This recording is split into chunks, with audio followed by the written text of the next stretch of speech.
Bonjour tout le monde, j'espère que vous allez bien. Alors aujourd'hui au programme en physique, on va corriger les exercices sur l'énergie cinétique que je vous avais donné à faire pour cette semaine. Et ensuite on continuera la leçon, on va parler un petit peu d'énergie potentielle de position. On en avait déjà un tout petit peu parlé dans la première leçon avec l'exercice avec le perchiste, d'accord. Vous vous rappelez, on a le perchiste qui court, donc il a une certaine énergie cinétique du fait de son mouvement, du fait de sa vitesse. Il plante la perche et il s'élève ensuite en hauteur, il s'élève dans les airs, d'accord. Là, son énergie cinétique va se transformer en énergie potentielle de position du fait qu'il s'élève en hauteur en fait. C'est ça qu'on appelle l'énergie potentielle. Bon, de toute façon on y reviendra. On va d'abord se concentrer sur la correction des exercices. Alors, déjà dans un premier temps on va faire un petit rappel sur ce que c'est que l'énergie cinétique. Vous l'avez à l'écran ici, une notion importante à retenir du cours précédent. Un objet en mouvement possède de l'énergie cinétique, notée EC, du fait de sa masse et de sa vitesse.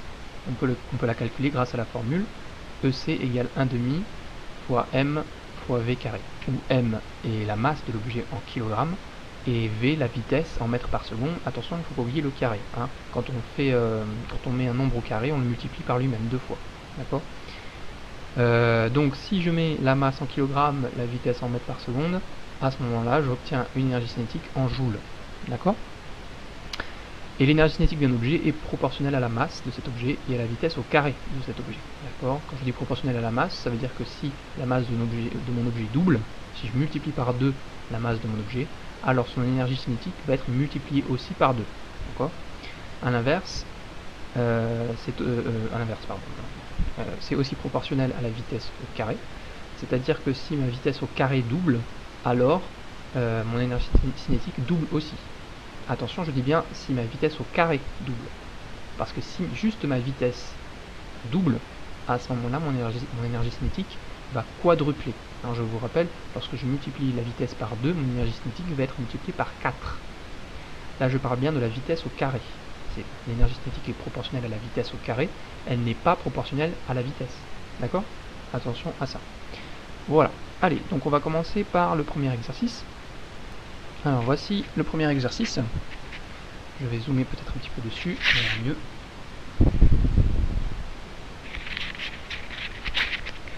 Alors, donc dans cet exercice-là, on a un scooter, et on nous dit que la masse du scooter, en haut à droite, c'est écrit ici, la masse du scooter est égale à 150 kg et sa vitesse est égale à 40 km par heure.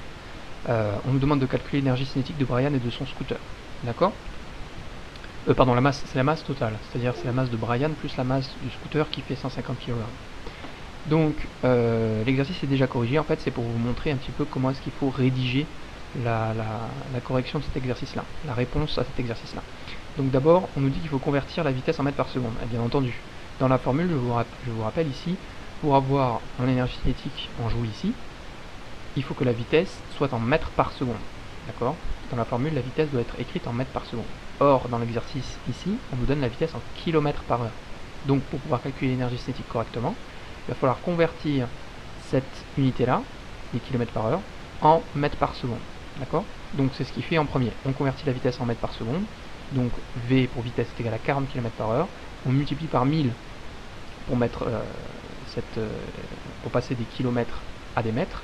Et on divise par 3600 secondes pour passer des heures à des secondes. Donc je transforme mes kilomètres par heure en mètres par seconde en faisant x 1000 et divisé par 3600. D'accord. Et je trouve du coup V égale 11,1 mètres par seconde arrondi au dixième. D'accord. Donc ça c'est ma vitesse. Et ensuite on applique la formule EC est égal à 1,5 fois M fois V carré. Donc là on remplace M par 150. Alors ils ont remplacé 1,5 par 0,5. C'est la même chose, 1,5 c'est 0,5. Donc 0,5 fois 150 multiplié par 11,1, c'est la vitesse, au carré. Attention, surtout pas oublier le carré. Et ça nous donne un résultat de 9240,8 joules. D'accord. Et dans la suite de l'exercice, on nous dit que c'est à nous de rédiger, donc il faut faire la même chose, mais avec une voiture de masse 1,5 tonnes et qui roule à une vitesse de 130 km par heure. Et il faut calculer son énergie cinétique. Donc on nous redonne encore la vitesse en km par heure, donc il va falloir la convertir en mètres par seconde. Et attention, on nous donne aussi la masse en tonnes ici, alors que normalement la masse elle doit être en kilogrammes.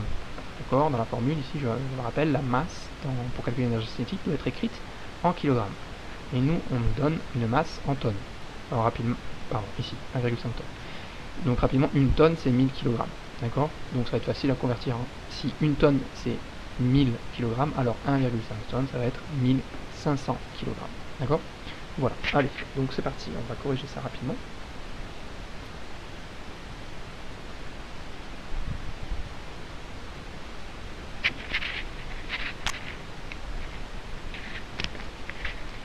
Alors, correction.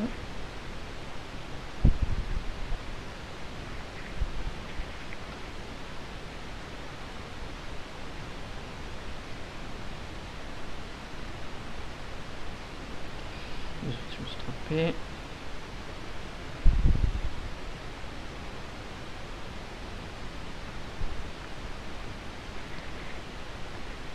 Je vais peut-être augmenter la luminosité, on n'y voit pas grand chose.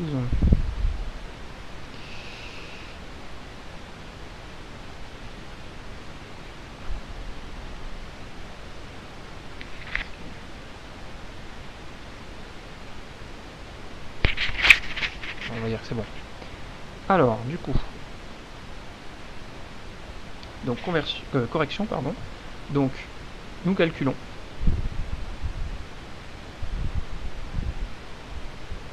l'énergie cinétique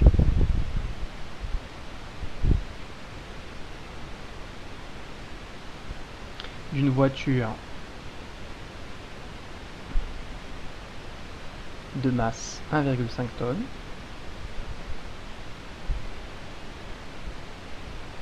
et roulant à une vitesse de 130 km/h.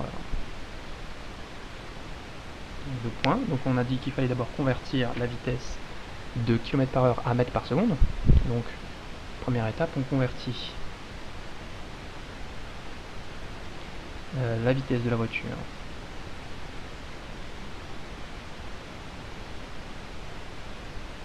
en mètres par seconde. Deux points. Donc V égale, donc je refais la même chose hein, que l'exercice corrigé. Hein. Donc on a dit V égale 130 km/h. Donc V égale 130 fois 1000 passer en mètres divisé par 3600 pour passer en secondes. Et donc V égale à, donc là j'ai déjà fait le calcul, c'est égal à 36,1 mètres par seconde. D'accord? Voilà. Donc pareil là ça arrondit au dixième. Et il faut aussi convertir, on l'a déjà dit juste avant l'exercice, il faut aussi convertir la masse, tonne pardon, en kilogrammes. D'accord? Donc on convertit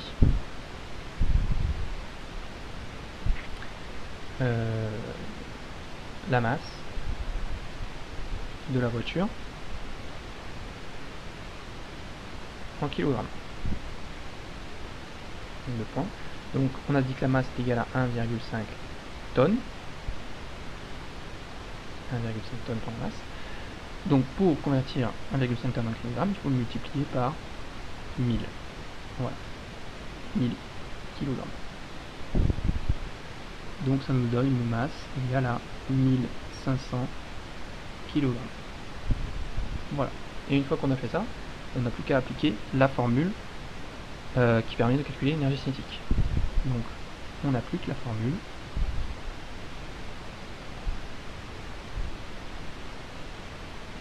Donc c'est énergie cinétique, c'est égal à 1 demi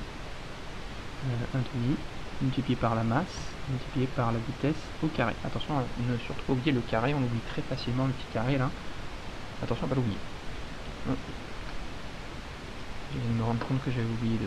Voilà. Donc on remplace par les valeurs. Donc on a EC qui est égal à 0,5 pour 1 demi, c'est la même chose, hein, j'aurais pu laisser un demi. Hein. Multiplié par la masse de la voiture qui est égale à, on l'a converti juste avant, 1500 kg, multiplié par la vitesse, 36,1 mètres par seconde. Attention à ne pas oublier le carré. Et donc tout ça, ça nous donne un résultat égal à 977 407,5 joules. D'accord. Là on peut mettre en kilojoules. hein. Comme les kilomètres c'est 1000 mètres, comme les kilogrammes c'est 1000 grammes, et bien 1000 joules c'est 1 kilojoule. D'accord? Donc là j'ai 977 000 joules, pardon, 977 407,5 joules. Donc je peux aussi écrire énergie cinétique est égale à 977, alors je vais arrondir un peu, 4 kilojoules. D'accord? À peu près égal. Voilà. Ok? Voilà, donc ça c'était pour le premier exercice. Voilà. Peut-être écrire vite fait une petite phrase de conclusion. L'énergie cinétique de la voiture.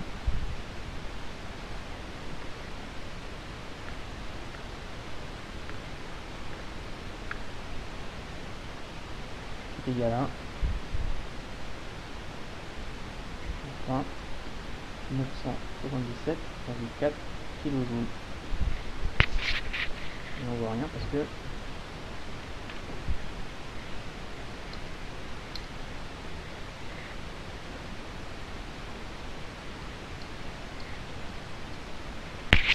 voilà. Allez, donc du coup on va passer à la suite. Donc le deuxième exercice, il est juste après. Donc le deuxième exercice, c'est les deux marteaux ici, à droite. Donc on nous dit qu'il y a deux marteaux A et B, et qui sont constitués de deux matériaux identiques, et ils percutent un clou à la même vitesse. Et la question c'est, possèdent-ils la même énergie cinétique? Et il faut justifier. D'accord? Donc les informations importantes ici à retenir, c'est que ces deux marteaux sont constitués de matériaux identiques, donc ils ont la même masse volumique, d'accord?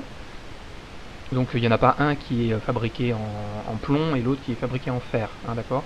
Ils sont tous les deux fabriqués du même matériau.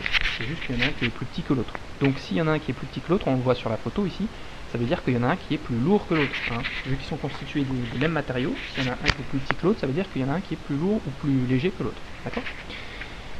Donc la question c'est, est-ce qu'ils possèdent la même énergie cinétique, sachant qu'ils percutent un clou à la même vitesse? Ok? Alors, du coup, c'est parti pour la correction.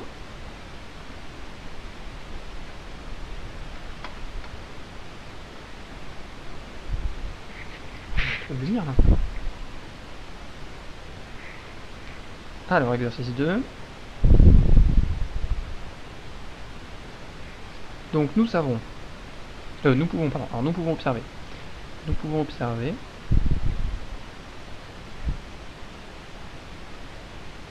que le marteau A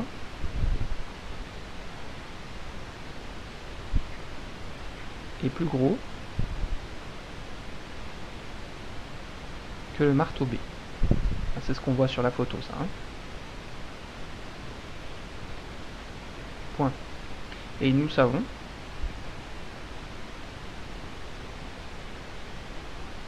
que les deux marteaux sont constitués des mêmes matériaux. Nous savons que les deux marteaux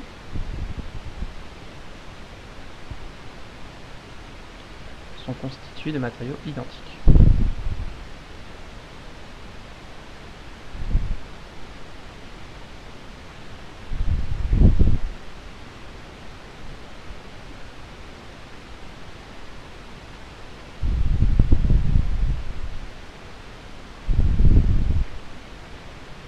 Donc nous pouvons conclure que le marteau A, de ces deux observations, de ces deux indications, on peut conclure que le marteau A a une masse plus grande que le marteau B, hein, on l'a déjà dit. Donc nous pouvons conclure, voilà, que le marteau A a une masse plus grande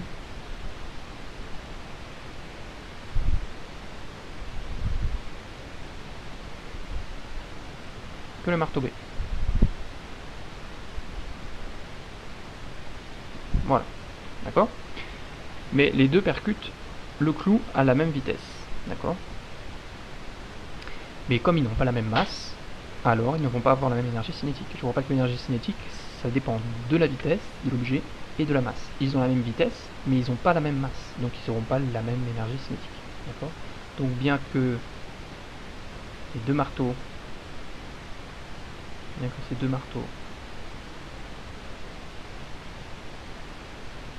percutent le clou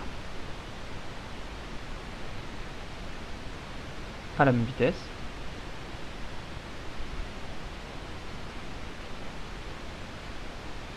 Virgule. C'est le marteau A qui possède. C'est le marteau A.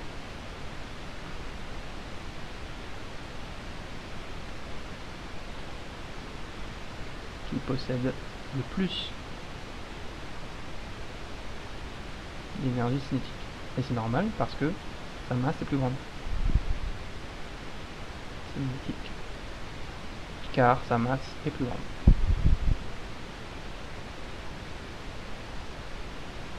Et plus grande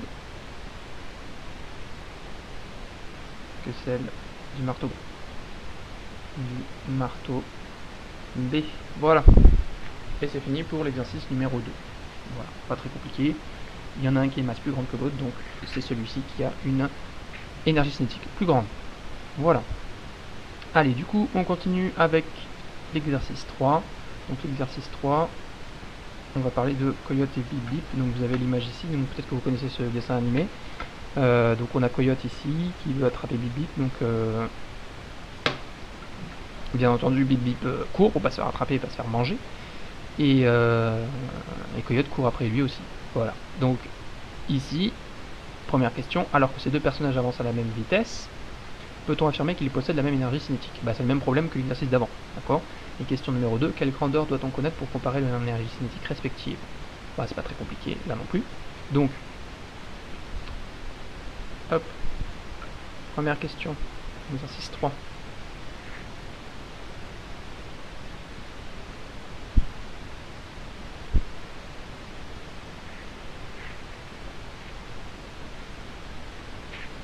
Donc, peut-on affirmer qu'ils possèdent la même énergie cinétique? Eh bien non, on ne connaît pas leur masse, d'accord. On peut même penser que Bip Bip a une masse plus petite que Coyote ici, d'accord.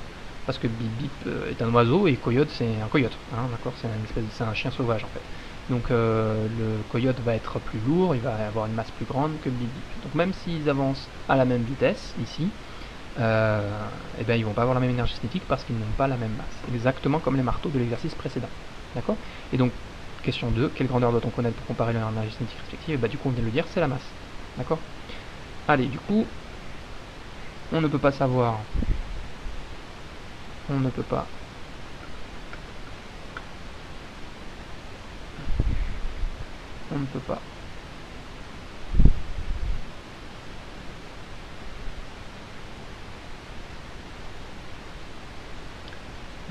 affirmer que ces deux personnages possèdent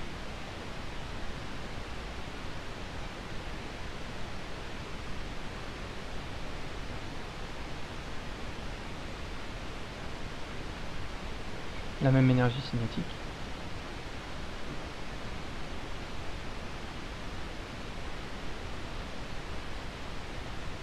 car bien qu'ils aient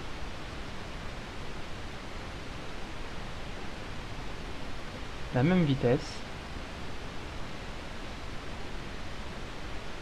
virgule, on ne peut pas savoir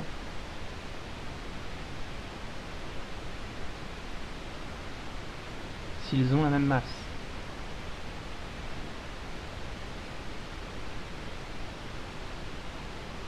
Voilà, d'accord.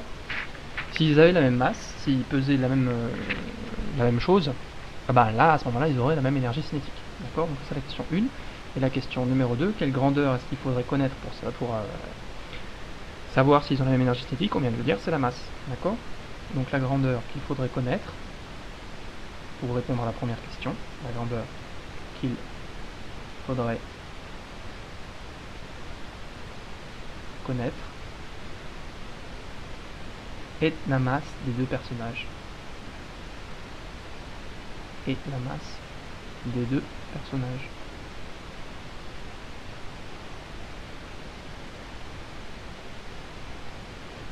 Voilà. D'accord. Pas très compliqué là non plus. Allez, on poursuit. Donc cette fois-ci, on va faire l'exercice numéro 4. On continue dans l'ordre. Donc exercice numéro 4. On a 3 véhicules, un scooter, une voiture et une camionnette. Et on nous dit que des élèves ont attribué une étiquette à chacun des véhicules suivants. Donc l'étiquette, elle est en haut, elle est en rose ici. Et en gros, les élèves ont déterminé l'énergie cinétique de chacun des véhicules et l'ont écrit sur une étiquette et l'ont mis au-dessus de chacun des véhicules ici.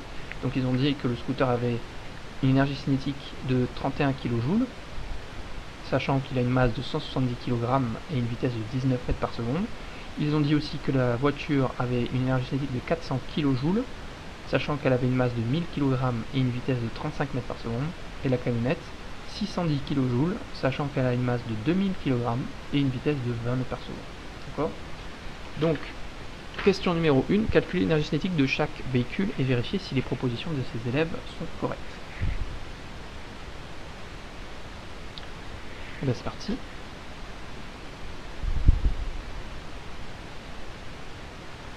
Exercice 4.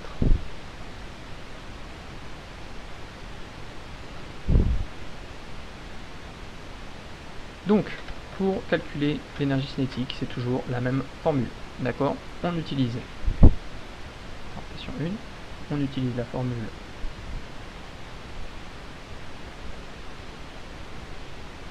EC égale à 1 demi fois M fois V carré, 2 points.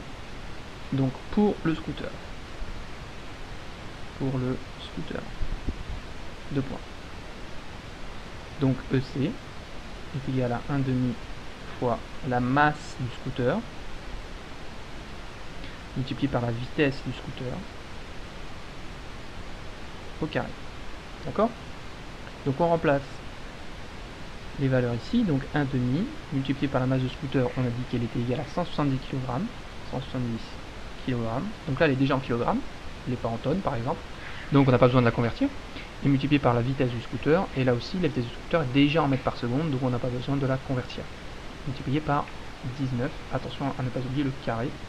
Donc j'ai oublié de le dire, mais pour ceux qui ne savent pas ou qui ont oublié ce que ça veut dire le carré, ça là, 19 au carré, c'est la même chose que faire l'opération 19 fois 19. D'accord ? Le petit carré ici, ça veut simplement dire que je multiplie deux fois 19, je multiplie une fois 19 par lui-même. D'accord ? Donc ça 19 au carré, c'est équivalent à 19 fois 19. D'accord ? Donc finalement, si je fais le calcul, EC est égal à 30 685 joules. Et si je mets ça en kilojoules, bah, je divise par 1000. D'accord ? Donc EC est égal à 30, alors à peu près égal, on va dire à peu près égal à 30,7. Je vais arrondir au dixième, donc 30,7 kJ. D'accord ? Ça c'est pour le scooter. Alors est-ce que ça correspond à peu près à ce qu'il y a écrit sur l'étiquette? Oui, on voit que c'est à peu près égal, enfin que les élèves ont mis 31 kJ.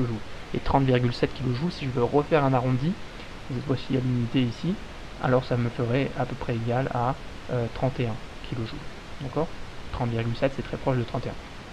Donc l'étiquette concernant le scooter est correcte. Ensuite, pour la voiture.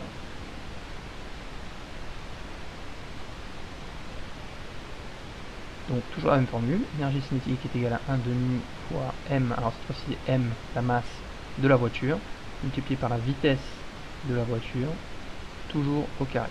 D'accord ? Donc énergie cinétique est égale à 1 demi fois la masse de la voiture, qui est égale à 1000 kg. 1000 kg. Et là aussi on n'a pas besoin de convertir la masse, multiplié par sa vitesse, c'est 35 mètres par seconde. Et là non plus on n'a pas besoin de convertir la vitesse, 35 mètres par seconde au carré, ne pas oublier le carré. Donc quand on fait ce calcul là, on trouve quelque chose qui est à peu près égal à donc strictement égal à 612 500 joules. Et si je l'écris en kilojoules, ça me fait 612,5 kilojoules. Et si on regarde l'étiquette, la voiture 400 kJ. Ils ont marqué 400 kJ les élèves pour la voiture. Ce n'est pas du tout le résultat qu'on obtient. Nous on obtient 612 kJ. Donc là on est beaucoup trop éloigné. On a 200 kJ d'écart quasiment. Donc c'est pas bon pour la voiture déjà. On sait que c'est pas bon pour la voiture. Et ensuite pour la camionnette.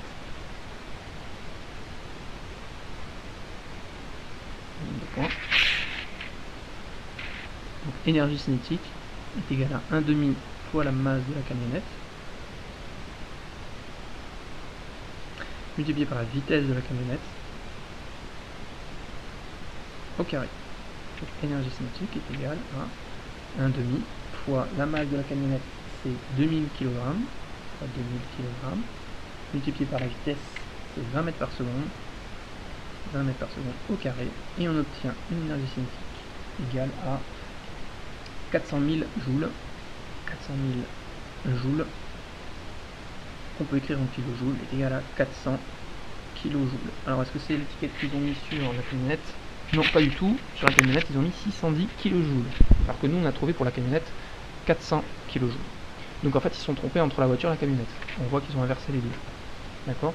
En réalité, c'est la voiture qui fait 612 kilojoules. Donc eux, ils ont mis 610 kilojoules, mais pour la camionnette, alors que c'est pour la voiture. Et la camionnette 400 kJ, alors qu'ils ont mis cette étiquette de 400 kJ pour la voiture. Voilà, d'accord? Donc finalement, les élèves se sont trompés, on va l'écrire rapidement, les élèves se sont trompés entre la camionnette et la voiture. Les élèves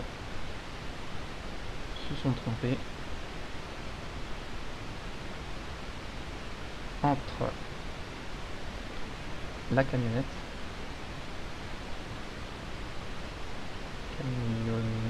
voilà, et la voiture.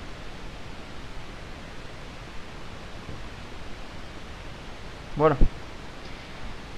Ensuite, question numéro 2. Quelle grandeur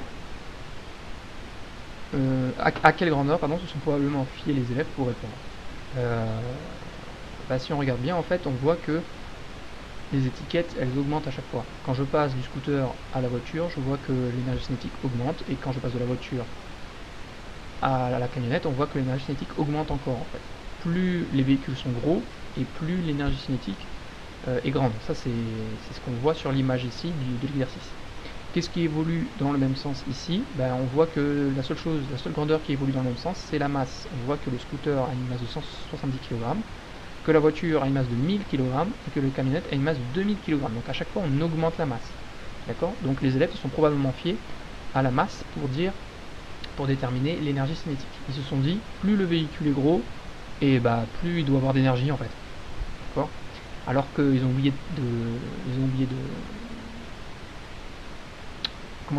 ils ont oublié que l'énergie cinétique dépend aussi de la vitesse. D'accord? Il ne dépend pas que de la masse. Si l'énergie cinétique dépendait que de la masse, à ce moment-là, ce ne serait pas idiot de mettre l'énergie cinétique qui augmente en fonction de la masse qui augmente. D'accord? Mais l'énergie cinétique dépend aussi de la vitesse. Et c'est pour ça qu'ils se sont trompés entre la voiture et la camionnette. D'accord? Donc, les élèves, question 2, les élèves se sont probablement fiés. Les élèves se sont probablement fiés à la masse des véhicules pour déterminer leur énergie cinétique.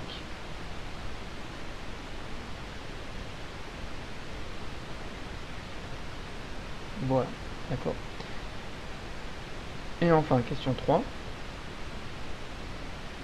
Entre la masse et la vitesse, quelle grandeur influence le plus fortement l'énergie cinétique et expliquée? Alors, entre la masse et la vitesse, on a dit que l'énergie cinétique dépendait de la masse et de la vitesse avec cette formule 1,5 fois la masse fois la vitesse au carré. Vous voyez que dans la formule, la masse n'est pas au carré, mais la vitesse est au carré. Donc ça veut dire que si la vitesse est au carré, c'est comme si j'écrivais énergie cinétique est égale à 1,5 fois la masse fois la vitesse fois la vitesse. C'est ça ce que ça veut dire, vitesse au carré. D'accord, je l'avais déjà dit. Donc on voit que dans la formule d'énergie cinétique, la vitesse, elle va compter 2 fois. Alors que la masse, elle, ne compte qu'une seule fois. D'accord? Donc en réalité, dans la formule de l'énergie cinétique, même dans la physique générale, l'énergie cinétique va dépendre beaucoup plus fortement de la vitesse, parce qu'elle compte 2 fois, parce qu'elle est au carré, en fait, d'accord, que la masse, qui n'y est qu'une seule fois. D'accord? Donc quand vous avez deux véhicules qui ont... comment dire, dans le cas de cet exercice là, par exemple, vous voyez que la camionnette est 2 fois plus lourde que la voiture, hein, elle pèse 2000 kg alors que la voiture pèse 1000 kg, donc on pourrait penser que 2000 kg ça pèserait beaucoup dans son énergie cinétique. Et vous voyez que en fait la vitesse de la camionnette elle est juste 15 fois plus petite que la vitesse de la voiture, d'accord? 15 fois plus petite, qu'est-ce que je dis? Elle est pas 15 fois plus petite, elle est à...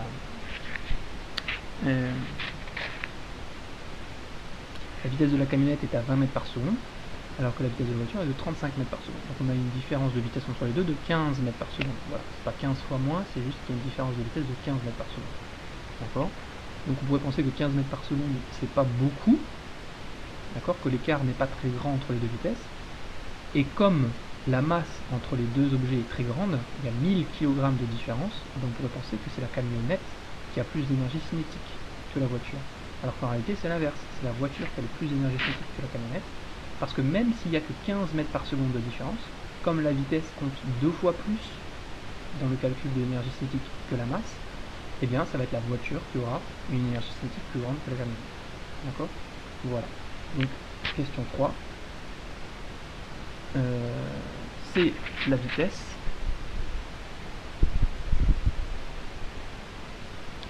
qui influence plus fortement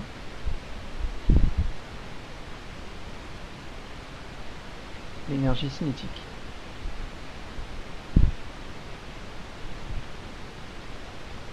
Car dans la formule mathématique,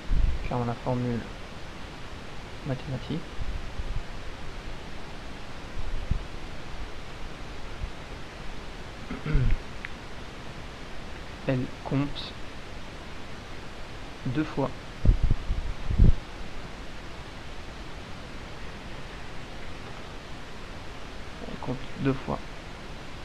car elle est au carré. D'accord? Voilà. V au carré, je le répète encore une fois, je le radote mais il faut bien le retenir. Le V au carré c'est V fois V. Donc en fait dans la formule de l'énergie cinétique, la vitesse va compter 2 fois plus que la masse, qui elle n'y est qu'une seule fois. D'accord? Voilà. Donc c'est bon pour l'exercice numéro 4. On va passer à l'exercice numéro 5 rapidement. Donc l'exercice numéro 5, vous l'avez juste à côté. Donc c'est le dernier en plus. On a deux animaux, un guépard ici à gauche et un rhinocéros à droite. Le guépard a une masse de 70 kg et il court à 30 mètres par seconde. Alors que le rhinocéros lui a une masse de 0,7 tonnes et qu'il court à une vitesse de 55 km par heure. Donc lequel des deux a le plus d'énergie cinétique, il faut justifier. Donc là pour bien comparer, il va falloir calculer l'énergie cinétique du guépard et du rhinocéros. D'accord? Donc exercice 5. Donc pour répondre, on calcule l'énergie cinétique du guépard et du rhinocéros.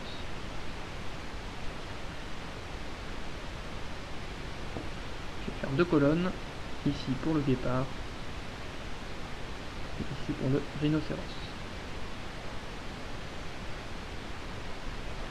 Alors du coup, pour calculer l'énergie cinétique, on reprend toujours la même formule.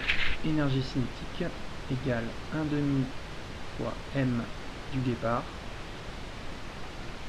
fois v du guépard au carré. Et donc quand je fais cette formule là, donc je remplace, voilà, je remplace, donc on a 1/2 multiplié par la masse du guépard, c'est 70 kg, multiplié par sa vitesse, c'est 30 mètres par seconde, au carré. Et donc quand on fait le calcul, on trouve une énergie égale à 31 500 joules, donc c'est égal à 31,5 kJ. Ça c'est l'énergie cinétique du guépard. Ah, j'ai oublié de mettre la... Bon voilà, d'accord. Donc pour répondre, on calcule l'énergie cinétique du guépard et du rhinocéros. Ici pour le guépard, on fait la formule, on remplace par les valeurs, on trouve 31,5 kJ. Maintenant pour le rhinocéros, on va faire la même chose. Alors attention pour le rhinocéros, parce que vous voyez que la masse, elle n'est pas donnée en kilogrammes, mais elle est donnée en tonnes. D'accord? Et la vitesse, elle est donnée non pas en mètres par seconde, mais en kilomètres par heure. Donc comme pour le premier exercice, on va devoir faire une conversion. D'accord? On va même devoir faire 2 conversions.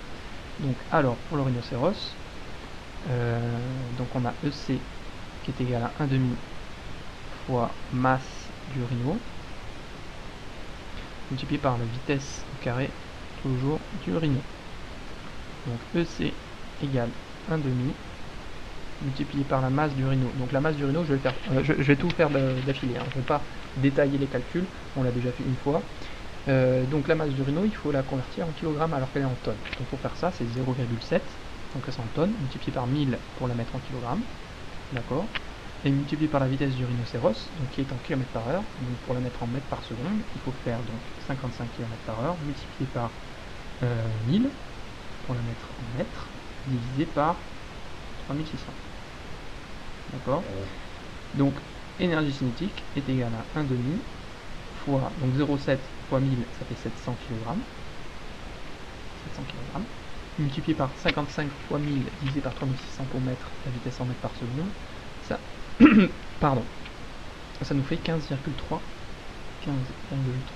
mètres par seconde au carré. Et donc lorsque je fais ce calcul là, je trouve une énergie cinétique égale à 81 931,5.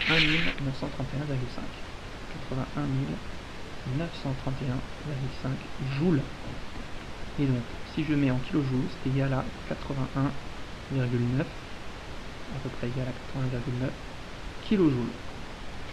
Voilà. D'accord, donc si on compare les deux, on voit que l'énergie cinétique, du rhinocéros ici est plus grande que l'énergie cinétique du guépard. D'accord.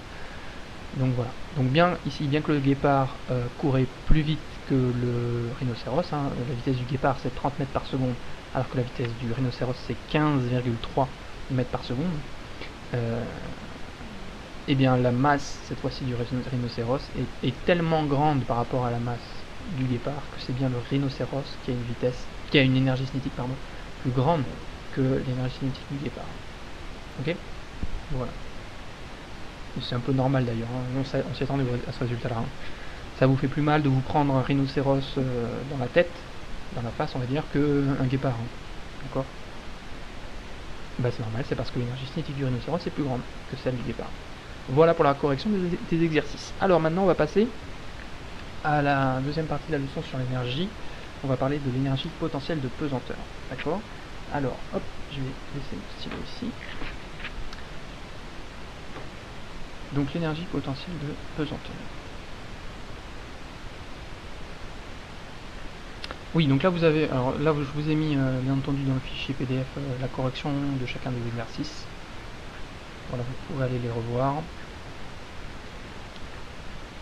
Donc énergie grand 2, l'énergie potentielle de position. D'accord, donc c'est une autre forme d'énergie, pardon. On a vu l'énergie cinétique et maintenant on va voir l'énergie potentielle de position. Donc l'objectif ici de cette activité là, c'est de faire le lien entre l'énergie cinétique et l'énergie potentielle de position. Ok. Avant de vous dire quoi que ce soit, je vais vous passer une petite vidéo, d'accord. Ça ressemble à la dernière vidéo que vous avez passée avec les youtubeurs qui lâchaient des objets depuis une tour, d'accord. Donc je vais vous la mettre, je vais la commenter en même temps qu'elle va passer à l'écran, et puis ensuite on reparlera de l'énergie potentielle de position. Allez. Hop, hop.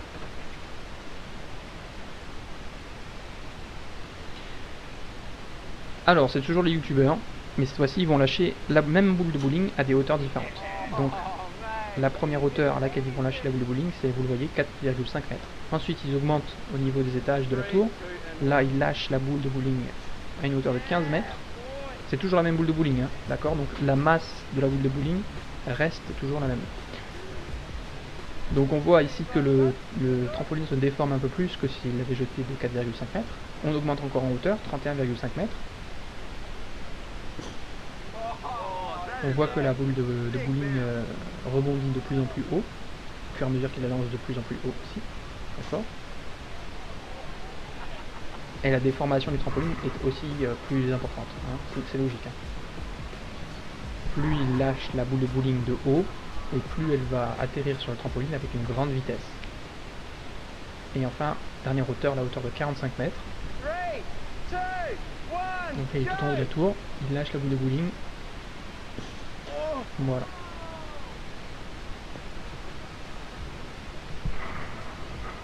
Vous voyez que l'impact est tellement fort que ça fait sauter le trampoline lui-même.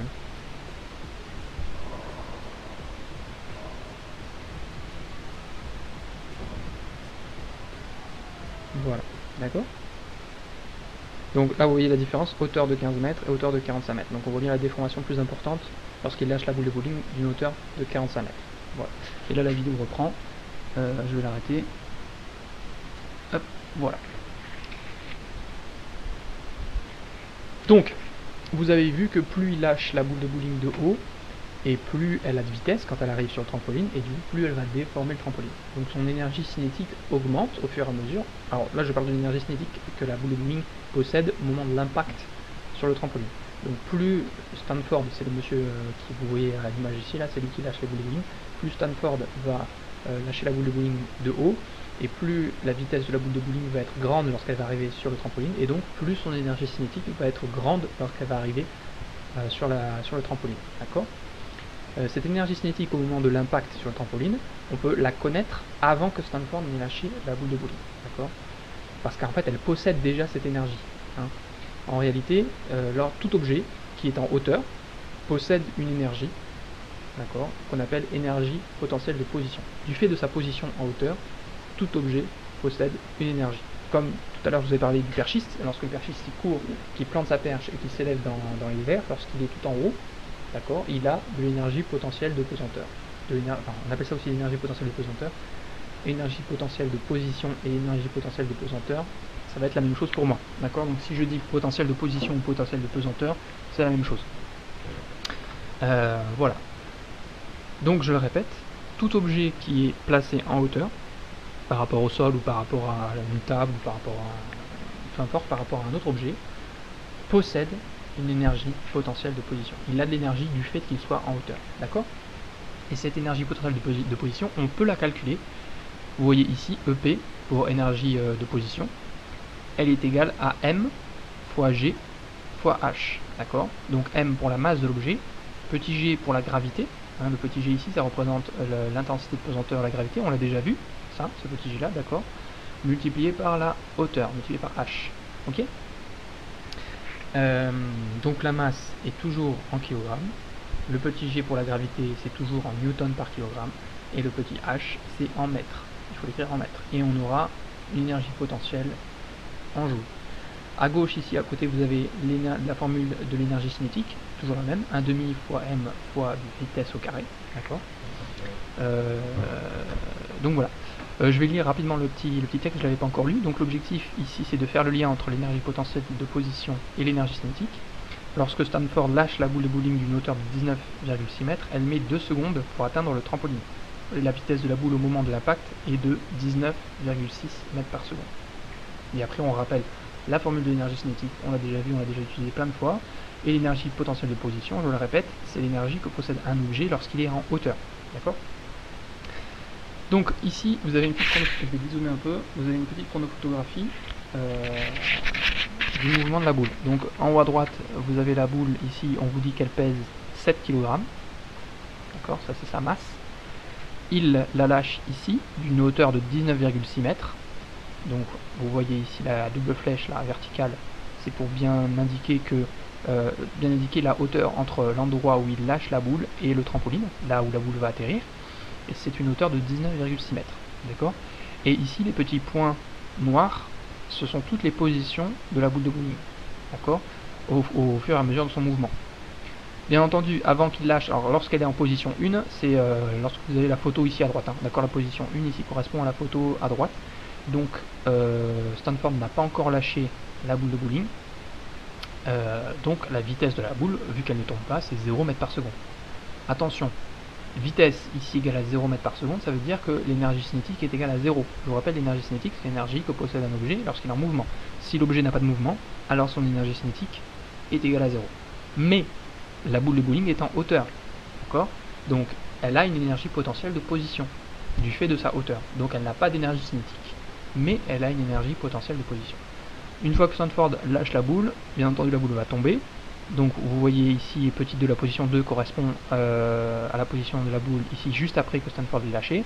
La position 3 un peu plus bas, 4 encore, 5 encore et 6 encore plus bas. Enfin 6 c'est la position de la boule de bowling lorsqu'elle va toucher le trampoline. D'accord?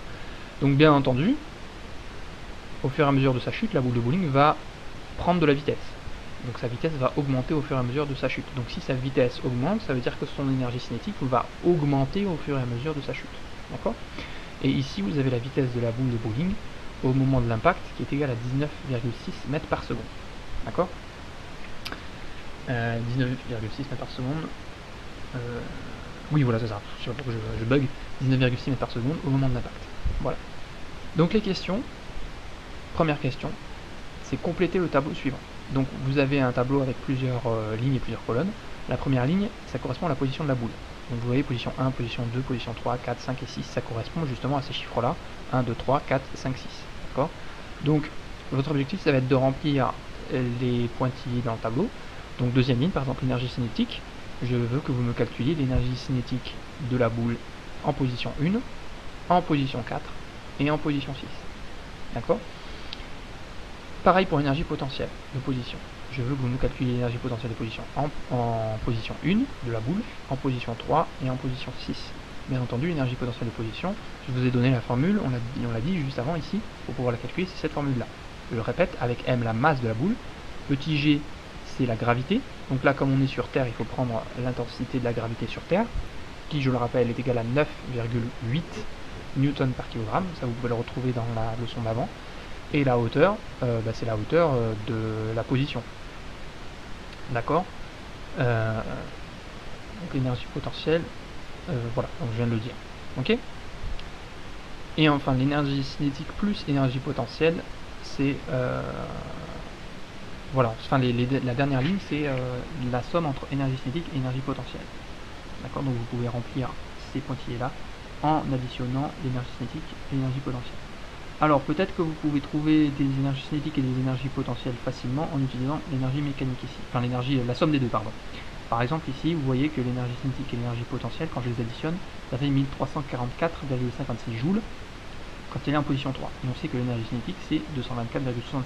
Donc forcément ici, c'est facile à calculer pour l'énergie potentielle de position. Hein. Enfin, je ne vous donne pas le résultat, mais je pense que vous avez compris comment est-ce qu'on calcule ça à partir de l'énergie cinétique ici et de la somme de l'énergie cinétique et de l'énergie potentielle. Allez, deuxième question, que remarque-t-on concernant la somme de l'énergie cinétique et de l'énergie potentielle de position? Dernière ligne du tableau. Donc quand vous aurez rempli la dernière ligne du tableau, vous verrez qu'il y a quelque chose qu'on peut remarquer. Donc c'est ce que je vous demande. Qu'est-ce qu'on remarque? Petit 3, complète le texte à trous ci-dessous avec les mots de vocabulaire suivants. Donc ça c'est pareil, vous complétez les pointillés ici avec les mots qui sont ici. D'accord, énergie potentielle de position, énergie cinétique, constante, augmente, diminue et convertit. D'accord? Et enfin, non, il y a encore deux questions. Donc, quatrième question, tracer la vitesse de la boule à chacune de ces positions directement sur l'image. Quand je vous demande de tracer la vitesse de la boule, je vous demande de dessiner le segment fléché qui correspond au mouvement. Pour ça, on l'a déjà fait aussi. Vous vous rappelez, pour dessiner le mouvement d'un objet, on trace une flèche sur l'objet. Cette flèche, elle doit partir de l'objet et elle doit avoir une direction, elle doit avoir un sens. D'accord? Donc, je vous demande directement sur l'image ici, voilà, sur cette image-là, de tracer le mouvement de la boule à chacune de ces positions-là. Donc il vous faudra une règle bien entendu. J'ai pas donné d'échelle ici. D'accord? Donc vous pouvez tracer les flèches avec n'importe quelle longueur. Alors attention, bien entendu, il faut que ce soit logique. Quand je dis n'importe quelle longueur, il ne faut pas que la flèche de la boule 5 soit plus petite que la flèche de la boule 2 par exemple. Hein?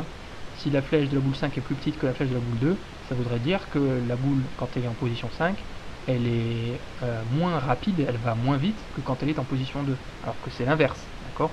Donc quand je dis qu'il n'y a pas d'échelle et que vous pouvez tracer la flèche avec n'importe quelle longueur, c'est pas... il faut rester quand même logique, d'accord?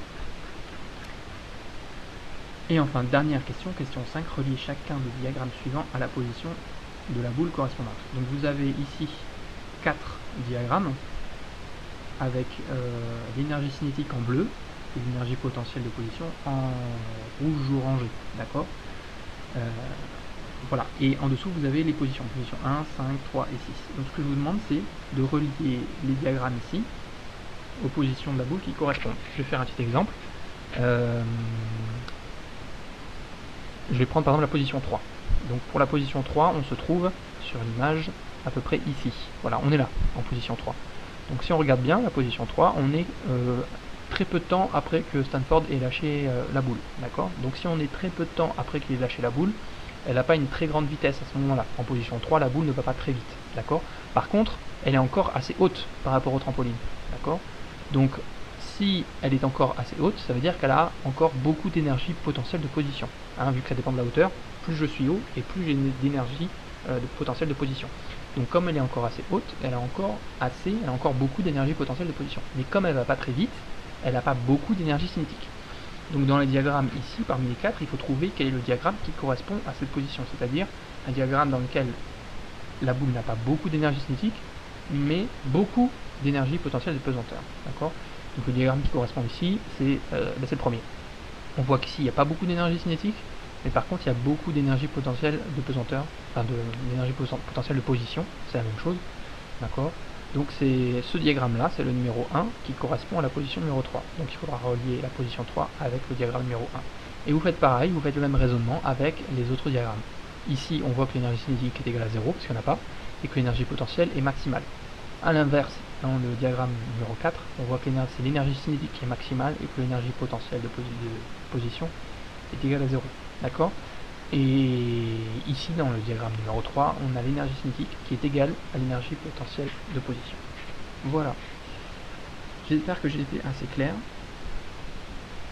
J'espère que j'ai été assez clair. Si vous avez des questions, n'hésitez pas à les poser sur Pronote. Et j'essaierai d'y répondre le plus rapidement possible. Voilà. Allez, bon courage pour la suite du cours pour faire cette activité-là.